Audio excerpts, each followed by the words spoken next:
नमस्कार, मैं हूं हरीश सिंह और आप देख रहे हैं ह्यूमन टुडे। आज हम बात की शुरुआत करते हैं भदोही लोकसभा में होने वाले रोचक मुकाबले की।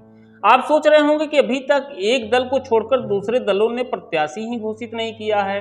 चुनाव होने में भी सवा महीने का समय है, फिर रोचक मुकाबला कैसे शुरू हो गया?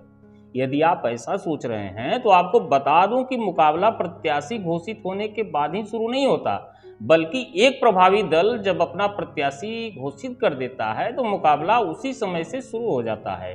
लोग कयास लगाना शुरू कर देते हैं कि जो प्रत्याशी चुनाव के अखाड़े में लंगोट बांधकर ताल ठोक रहा है, उसके मुकाबले ऐसा कौन सा पहलवान चुनावी अखाड़े में आकर सही टक्कर दे पाएगा।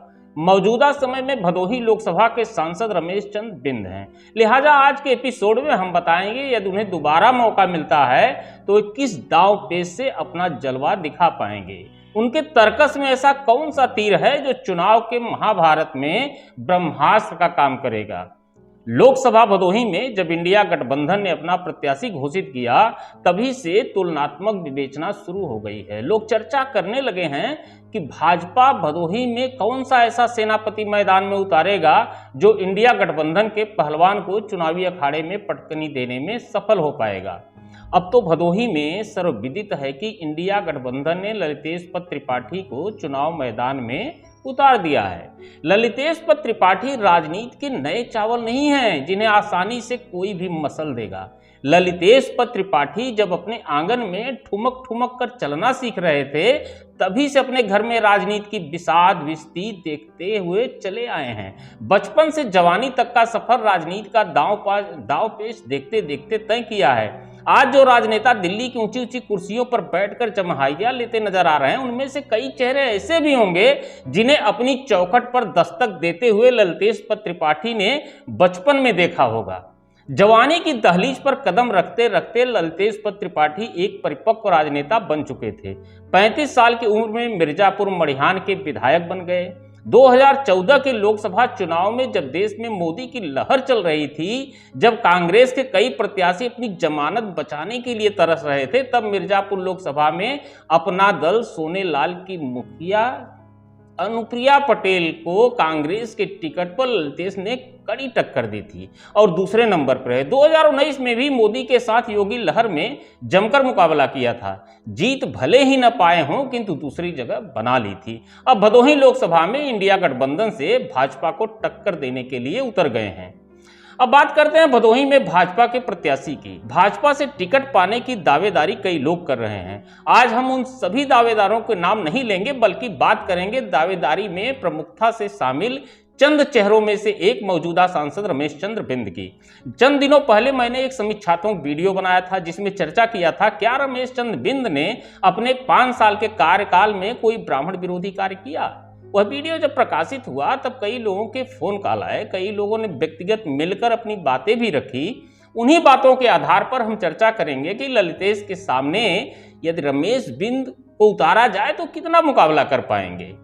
5 साल पहले 2019 में रमेश चंद्र बिंद का एक कथित वीडियो वायरल हुआ था जिसमें वे ब्राह्मणों के जनेऊ देखने की बातें कर रहे थे। वीडियो वायरल हुआ तो ब्राह्मण समाज में एक आक्रोश ने जन्म लिया, लेकिन जिसने भी वह वीडियो वायरल किया था उसे शायद बाद में अंदाजा हुआ होगा कि वीडियो वक्त से पहले ही वायरल हो गया। मतदान की तारीख और वीडियो वायरल होने की तारीख में काफी वक्त था। प्रधानमंत्री नरेंद्र मोदी सहित भाजपा के कई स्टार प्रचारक भदोही आते गए और वीडियो के जरिए जो संदेश देकर शतरंज की चाल चली गई थी, उसका कोई खास प्रभाव नहीं पड़ पाया। रमेश चंद्र बिंद प्रचार के दौरान ब्राह्मण बस्तियों में गए, बड़े बुजुर्गों से आशीर्वाद लिए और गिले शिकवे धीरे धीरे दूर होते चले गए। भाजपा 1 लाख से अधिक वोटों से जीत गई। यदि वही वीडियो मतदान के 1-2 दिन पहले वायरल हुआ होता तो शायद नज़ारा कुछ और भी हो सकता था। फिर तो विरोधी भी गुनगुनाते कि देख नज़ारा क्या होगा। खैर, 2019 की कहानी अब पुरानी हो गई है। अब वे दोबारा टिकट की दावेदारी कर रहे हैं, इसलिए सांसद के कार्य और व्यवहार की बात होनी भी शुरू हो गई है। बात करते हैं सांसद रमेश चंद्र बिंद के कार्यों की। दैनिक जागरण में एक छपी रिपोर्ट के अनुसार सांसद द्वारा ऑक्सीजन प्लांट का निर्माण किया गया था। अब इस पर लोगों का कहना है कि कोरोना के समय ऑक्सीजन प्लांट लगाने के लिए जिले के सभी विधायकों सहित कुछ और भी लोगों ने धन दिया था। मौजूदा समय में वे ऑक्सीजन प्लांट कितने कारगर हैं यह किसी को पता नहीं है। सांसद के कार्यों में मछली शहर से वाराणसी तक नेशनल हाईवे का भी जिक्र है, किंतु इसे भी लोग झूठा श्रेय लेने की बात करते हैं। कहा जाता है कि जब भदोही के सांसद बीरेंद्र सिंह मस्त थे तभी उनके प्रयासों से मछली शहर वाराणसी नेशनल हाईवे की स्वीकृति मिल चुकी थी। इसके अलावा रामपुर गंगा घाट पर पुल की मंजूरी का श्रेय भी सांसद रमेश चंद्र बिंद लेते हैं, किंतु उसी पुल का श्रेय केंद्रीय मंत्री अनुप्रिया पटेल भी लेती हैं और ज्ञानपुर विधायक विपुल दुबे भी श्रेय लेने का दावा करते हैं। अब सच क्या है यह तो वही लोग ही जानते होंगे। भदोही में 2 रेलवे ओवरब्रिज की मंजूरी का दावा भी रमेश चंद्र बिंद द्वारा किया गया है। यदि वह ओवरब्रिज भदोही नगर का है तो उसका निर्माण रमेश चंद्र बिंद के कार्यकाल के पहले ही हो चुका था। यदि मछली शहर से वाराणसी नेशनल हाईवे पर बनने वाले ओवरब्रिज की बात है तो जब सड़क को मंजूरी मिली होगी तो उसमें ओवरब्रिज भी शामिल होगा। फिर उसमें सांसद रमेश चंद्र बिंद द्वारा श्रेय लेना सिर्फ बयानबाजी ही कही जा सकती है। रही बात सड़क, खड़ंजा, लाइट आदि की, तो ऐसे कार्य ग्राम प्रधान, ब्लॉक प्रमुख, चेयरमैन और विधायक जैसे जनप्रतिनिधि भी करते रहते हैं। सांसद की नैतिक जिम्मेदारी है वो अपने क्षेत्र के उद्योग के लिए संसद में आवाज उठाए, अपने क्षेत्र में कोई बड़ा प्रोजेक्ट लाए, किंतु ऐसा कोई भी कार्य नहीं है जो चर्चा में शामिल हो सके। रही बात संसद में आवाज उठाने की, तो पूरे 5 साल में सिर्फ एक बार ही रमेश चंद्र बिंद लोकसभा में खड़े नजर आए थे, जबकि उससे पहले सांसद रहे बीरेंद्र सिंह मस्त की आवाज कई बार संसद में गूंजती भदोही के लोगों ने सुनी थी, जो अपेक्षा इनसे भी की जाती थी। भदोही कालीनों का शहर कहा जाता है। कालीन उद्योग की बेहतरी के लिए रमेश बिंद ने क्या प्रयास किया है? ऐसा कौन सा प्रोजेक्ट अपने प्रयास से भदोही में लाए हैं उसके बारे में साफ साफ कोई भी नहीं बता पाता है। वाराणसी में प्रधानमंत्री लोकसभा सांसद हैं, करोड़ों अरबों के प्रोजेक्ट वाराणसी में आए, किंतु पड़ोसी लोकसभा क्या इसीलिए विकास से छूता रहा कि यहाँ के सांसद अपनी बात मजबूती से रख नहीं पाते थे। हमारी बात भदोही के कई नेताओं से हुई। खुलकर कैमरे पर बोलने से लगभग सभी परहेज करते हैं, किंतु जो बातें सामने आई उसका जिक्र हम अवश्य करेंगे। भदोही के 90% ब्राह्मण नेता सहित दूसरी बिरादरी के अन्य नेता भी रमेश बिंद से असंतुष्ट नजर आते हैं। इसका कारण क्या है शायद वे ही बता पाए। पिछले दिनों सोशल मीडिया पर एक तस्वीर भी वायरल हुई थी, जिसे यूपी के डिप्टी सीएम केशव प्रसाद मौर्य ने खुद अपने सोशल मीडिया पर पोस्ट किया था। भदोही में सत्ता पक्ष के 2 विधायक, एक पूर्व विधायक और बिंद समाज के एक नेता डॉक्टर विनोद बिंद के साथ डिप्टी सीएम से मिलने गए थे। इस तस्वीर के कई अर्थ लगाए जा रहे हैं। लोग तो यहां तक बोलते हैं यदि रमेश बिंद को टिकट मिला तो उन्हें भारी विरोध का सामना भी करना पड़ेगा। इसका उदाहरण उसी तस्वीर को लेकर दिया जाता है। जब मेरी भाजपा के कुछ नेताओं से बात हुई तो उनका कहना था कि रमेश बिंद चुनाव जीतने के बाद अपनी पार्टी के नेताओं को मैनेज नहीं कर पाए, लोगों से तालमेल बिठाने में वे असमर्थ रहे। इसका एक कारण और भी बताया जा रहा है।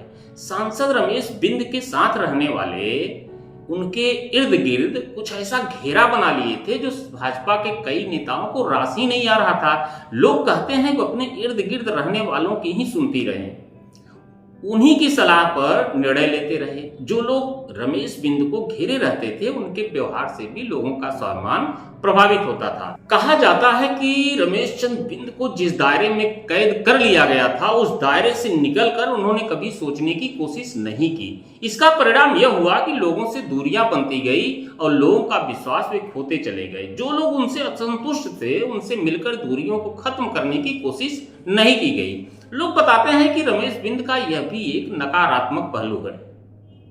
खैर, चुनाव आता है तो इस तरह की बातें पटल पर आने लगती हैं। अब इन बातों में कितनी सच्चाई है यह मैं विश्वास के साथ नहीं कर सकता हूं। जो चर्चाएं होती हैं उसी के आधार पर मैंने अपनी बात रखी। अपने आकलन, अपनी सोच के साथ लोग अलग अलग तरह की बातें करते हैं, लेकिन जब धुआं दिखता है तो कहीं न कहीं चिंगारी भी दबी रहती है, जो हवा लगने से आग में भी परिवर्तित हो जाती है। भदोही में एक शब्द पर और भी गौर करना होगा, वह शब्द है भीतरघात। भीतरघात नामक यह खतरनाक शब्द भदोही की राजनीति में कितना घातक है, इसका उदाहरण 2022 के विधानसभा चुनाव में और उसके बाद हुए निकाय चुनाव में भी लोग देख चुके हैं। भदोही में दो मुद्दे गंभीरता से छाए हुए हैं। एक मुद्दा है बाहरी बनाम स्थानीय का और दूसरा मुद्दा है ब्राह्मण नेताओं के वर्चस्व का। एक तरफ रमेश बिंद के पास बिंद वोटों की पोटली है तो दूसरी तरफ भदोही के ब्राह्मण नेताओं का राजनीतिक भविष्य भी है। ब्राह्मण मतदाताओं के लिए समाजवादी पार्टी गठबंधन ने ललितेश त्रिपाठी के रूप में एक बड़ा ब्राह्मण चेहरा विकल्प के रूप में दिया है। पुराने कांग्रेसियों को जो अब भाजपा के समर्थक हैं, उन्हें अपने परिवार के संबंधों का वास्ता देकर ललितेश त्रिपाठी खुद के पाले में आने का न्योता देने में लगे हैं। ऐसे में यदि रमेश बिंद को दोबारा मौका मिलता है तो उन्हें कई परिस्थितियों का सामना भी करना पड़ेगा। खैर, यह चुनाव है, अभी तक भाजपा ने टिकट भी घोषित नहीं किया है। वैसे भी भाजपा मोदी, योगी, अयोध्या, काशी, मथुरा के नाम पर चुनाव में बाजी मारने की कोशिश करती है, लेकिन इन मुद्दों के अलावा स्थानीय मुद्दे और प्रत्याशी की छवि, उसके व्यवहार, उसके कार्य की भूमिका भी महत्वपूर्ण होती है। अभी आगे भी देखना होगा कि चुनाव के चर्चा की चिड़िया कितने डाल पर अपना आशियाना बनाती है। आगे भाजपा के और भी दावेदारों की समीक्षा करेंगे। इंडिया गठबंधन के प्रत्याशी के सामने कौन कितना प्रभावी होगा। तब तक आप देखते रहिए ह्यूमन टुडे। यह वीडियो आपको कैसा लगा, अपनी राय अवश्य दें। धन्यवाद, नमस्कार।